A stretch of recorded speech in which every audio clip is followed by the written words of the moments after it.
অসম গৃহৰক্ষী কল্যাণ সমিতিয়ে সুদীৰ্ঘকাল ধৰি গৃহৰক্ষী জোৱানসকলক ন্যায্য প্ৰাপ্তিৰ দাবীত আন্দোলন কৰি আহিছে। সেয়েহে আজি গুৱাহাটী প্ৰেছ ক্লাবত সংবাদমেলৰ যোগেদি সমিতিৰ সভাপতি দীপেন শৰ্মাই জনায় যে অসম চৰকাৰৰ সৈতে বহুবাৰ আলোচনাত বহি দাবীসমূহৰ পূৰণ কৰাৰ বাবে আশ্বাস দিছিল যদিও চৰকাৰী আশ্বাস হৈয়ে থাকিল। তেওঁ জনায় যে পাঞ্জাৱ, হাৰিয়ানা, দিল্লী আদি ৰাজ্যত গৃহৰক্ষী জোৱানসকলক 250 টকাৰ পৰা 300 টকা পৰ্যন্ত দৈনিক বাৰ্তা দিয়াৰ উপৰিও সকলো চৰকাৰী সুবিধা প্ৰদান কৰিছে। কিন্তু সেই একে সা সুবিধাৰ পৰা গৃহৰক্ষী জোৱানসকলক বঞ্চিত কৰে অসম চৰকাৰে। সমিতিৰ সভাপতিয়ে কয় যে যোৱা 3 মাৰ্চত মুখ্যমন্ত্ৰীয়ে প্ৰচাৰ মাধ্যমত প্ৰচাৰ কৰিলে দৈনিক বাৰ্তা 500 টকালৈকে বৃদ্ধি হ'ব। কিন্তু আজিলৈকে বিত্ত আৰু গৃহ বিভাগত থকা মুখ্যমন্ত্ৰীয়ে কাৰ্যকৰী নকৰিলে। গতিকে আজি সংবাদমেলৰ যোগেদি সমিতিয়ে হাতদপিয়া দাবী লৈ সংবাদমেল অনুষ্ঠিত কৰে।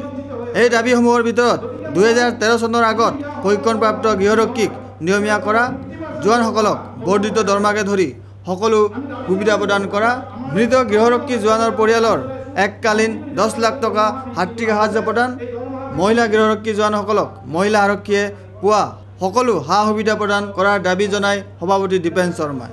আজি পঞ্জাৱত দৈনিক 300 টকা দি আছে আৰু তাৰ উপৰিও পঞ্জাৱত প্ৰতি বছৰত 5% ইনক্ৰিমেণ্ট লগাই দিয়ে।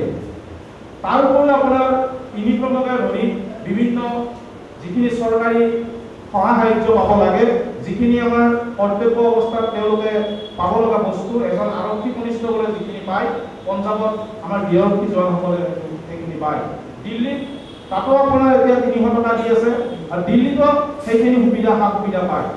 হাৰিয়ানাত 250 টকাকৈ দি আছে আৰু লগতে এতিয়া বৰ্তমান চৰকাৰে 400 টকালৈকে দৈনিক বাৰ্তা বৃদ্ধিৰ কাৰণে প্ৰস্তাৱ গ্ৰহণ কৰিছে। আমাৰ দাবী মন্ত্ৰী বিধায়কসকলৰ দৰমহা বৃদ্ধি নহয়, তেখেতসকলৰ 50% দৰমহা কমাবহে লাগে। আমি দাবী জনাইছো, আজি আমাৰ এই সংবাদমেলৰ মাধ্যমেৰে আমি দাবী জনাইছো, মন্ত্ৰী বিধায়কৰ যি দৰমহা বৃদ্ধি কৰা হৈছে এই দৰমহা বৃদ্ধি 50% কমাব লাগে। Video' journalist Sushant Das, Sentinel news, Guwahati.